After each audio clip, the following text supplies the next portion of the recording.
Assalamualaikum warahmatullahi wabarakatuh. Bismillah, alhamdulillah, wassalatu wassalamu ala rasulillah Sayyidina Muhammad wa ala alihi wa sahbihi wa mawala. Wala hawla wala quwata illa billah. Amma ba'du. Hadirin jamaah pengajian rahimahullah, monggo kita pikak kanthi muasan basmalah. Bismillahirrahmanirrahim. Al-maqalatul hadiyatu wal arba'un. Pengucap ingkang kaping 41. Kila didhawuhake idza arada tatkalane ngersakake sapa Allah Gusti Allah bi abdin kelawan kawula khairon dikersane ing kebagusan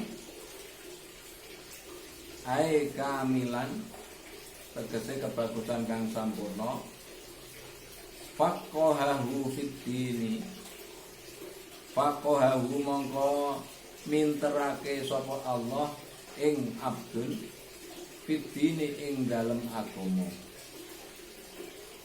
ai fi usulihi tegese ing dalem pokok-pokoke agama wa furuhi lan pang-pange agama wa zahadahu lan paring zuhud sapa Allah ing abdun fid dunya ing dalem dunya ai ja'ala tegese dadekake sapa Allah qalbahu ing atine abdun kholian ingkang sepi mimma saking barang kholat kang sepi minhu saking ma apa ya duhu tangane abdun wa basyarahu lan merohake sapa Allah ing abdun bi'uyu bi nafsihi kelawan pira-pira cacate awake dhewe. Jamaah rahimakumullah, untuk lebih memudahkan pemahaman kita memakai bahasa campuran dengan bahasa Indonesia. Bahwa dikatakan apabila Allah Subhanahu wa taala menghendaki hambanya kepada seseorang menjadi orang yang baik kehamilan yang sempurna, maka Allah akan memberikan 3 ciri kepada orang tersebut. Yang pertama yaitu faqahahu fiddin.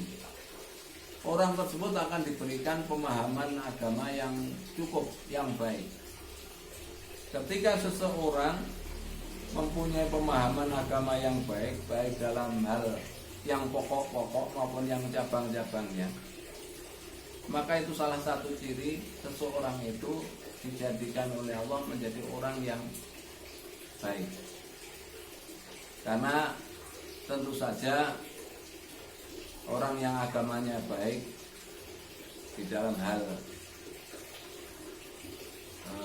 pembacaan Al-Qur'annya, di dalam hal pengetahuan bahasa Arabnya, ya, dan ruang lingkup ilmu-ilmu agama dalam hal fikih, usul fikih, dan banyak lagi. Jadi cabang-cabang atau usul-usul pokok-pokok agama itu sangat banyak.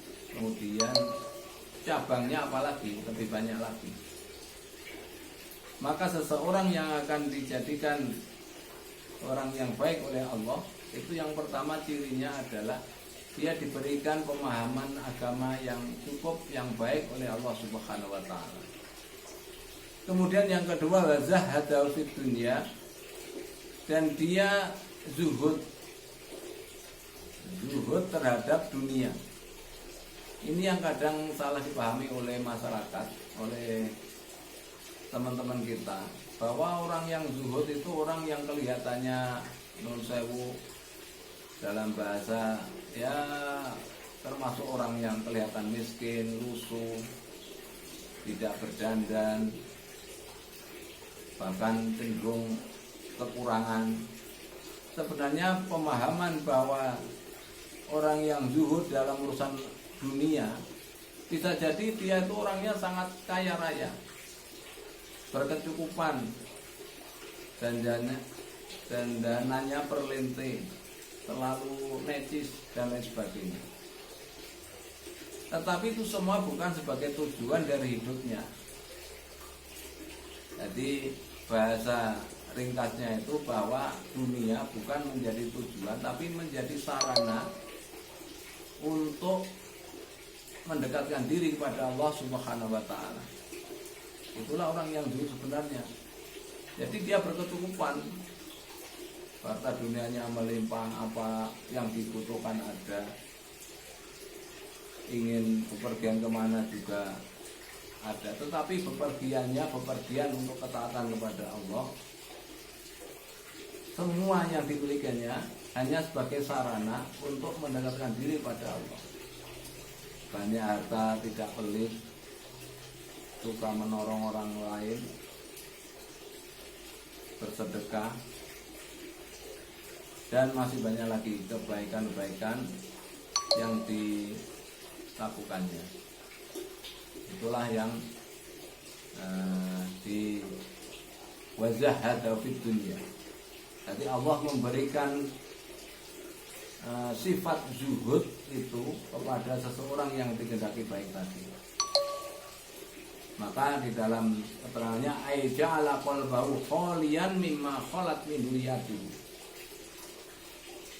Jadi tangannya, kekuasaannya, hatinya itu sepi dari kebutuhan dunia itu.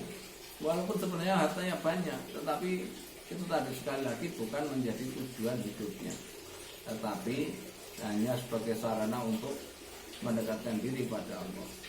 Nah, kemudian yang terakhir, wabassarahu bi'ayu bi nafsihi, dan Allah menganugerahkan kepada orang tersebut dia bisa tahu bi'ayu bi nafsi, tahu tentang kejelekan dirinya. Nah, kebanyakan orang, ya bahkan mungkin termasuk kita sekalian, jadi kita itu lebih pintar mencari kesalahan orang lain, lebih pintar mengorek-orek aib orang lain, tetapi sebaliknya kejelekan kita yang mungkin lebih banyak itu tidak pernah kelihatan. Bahkan kita berusaha menutupi sehingga orang lain tidak tahu bahwa kita itu sebenarnya sangat jelek di hadapan Allah Subhanahu wa taala. Nah, orang yang baik itu adalah orang yang tahu kejelekan dirinya, tahu aib-aib dirinya, kemudian dia berusaha untuk memperbaiki aib itu, kejelekan-kejelekan itu dengan berbuat yang lebih baik. Itulah orang yang baik di hadapan Allah Subhanahu wa taala. Maka dia sekali lagi dia akan diberikan pemahaman agama yang cukup, zuhud terhadap harta dunia, tidak serakah. Kemudian dia diberikan anugerah oleh Allah, tahu tentang kejelekan dirinya. Apalagi kita di bulan puasa ini, apabila kita mengorek-ngorek kesalahan orang lain, tentunya akan menimbulkan sifat ghibah atau ngerasani. Ini yang sangat sulit untuk kita hindarkan. Padahal itu sesuatu yang bisa membatalkan pahala puasa kita. Yang kita sering mendengarkan bahwa ada 5 perkara yang bisa membatalkan pahala puasa kita. Bisa jadi puasanya secara fikih sah, tidak batal, tetapi pahalanya sama sekali tidak ada, karena akan sia-sia saja. Yaitu ada al-kadhibu, bohong, wal ghibatu,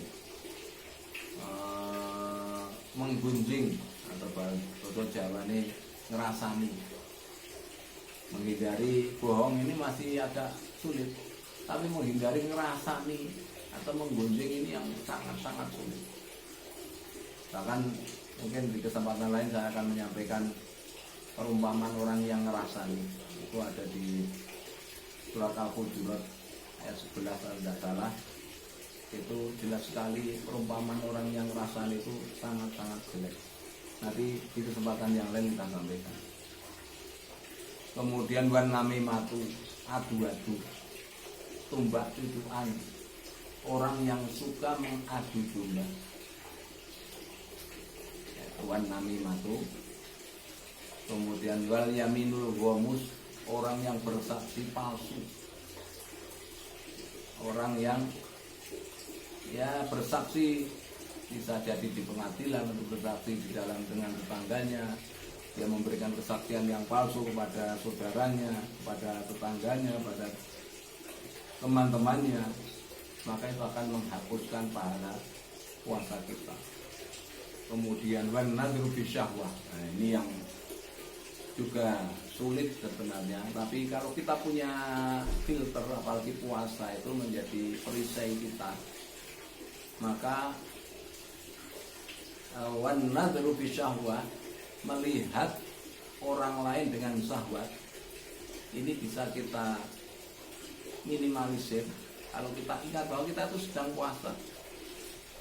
Karena era teknologi zaman sekarang, kita itu melihat film tidak harus ke gedung film, harus nyetel TV, nyetel video dan sebagainya. Sekarang itu kita dengan memegang Android sendirian di rumah, di pojok kamar, bisa melihat apapun yang kita kehendaki.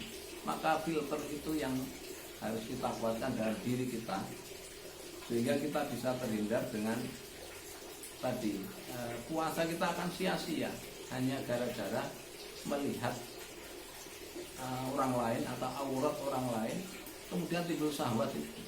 Nah ini akan sia-sia puasa kita. Maka ini kita niatkan, marilah puasa kita ini kita perbaiki. Harapannya setelah puasa kita bisa mencapai derajat la'allakum tattaqun. Semoga kamu sekalian menjadi orang-orang yang bertakwa. Ini yang salah satu menjadi tujuan puasa kita. Maka sekali lagi marilah kita lebih pandai mencari kesalahan diri sendiri daripada selalu mencari-cari kejelekan dan kesalahan orang lain. Ini yang sangat parah. Apalagi kalau kita menengok dalam Pilpres kemarin, bagaimana seseorang dengan mudahnya memfitnah, menjelek-jelekan. Dan anehnya setelah sudah terpilih pun masih ada rasa belum move on. Masih saja semua yang dikerjakan orang yang tidak kita suka itu menjadi salah semua. Ada kesalahan sedikit orang lain bisa berbelok dia yang salah. Ini sebenarnya aneh, sikap kita itu sikap yang tidak adil terhadap diri kita sendiri, tidak adil. Maka ini anugerah Allah ini apabila bisa kepada kita, basorohu bi'ayu binafsi, Allah memberikan kepada seseorang tadi tahu terhadap aib dirinya sendiri. Ini yang memang sulit. Kita tuh lebih, ya itu tadi, lebih pandai mencari kesalahan orang lain daripada kesalahan diri kita sendiri. Maka ada peribahasa, semut di seberang lautan sangat jelas tampak kelihatan, tapi gajah di pelupuk mata ini tidak kelihatan. Ini aneh. Maka itu perumpamaan orang yang suka mencari kesalahan orang lain. Saya kira itu semoga bermanfaat. Kurang lebihnya mohon maaf. Dan tutup dengan bacaan hamdalah. Alhamdulillahirabbil alamin. Assalamualaikum warahmatullahi wabarakatuh.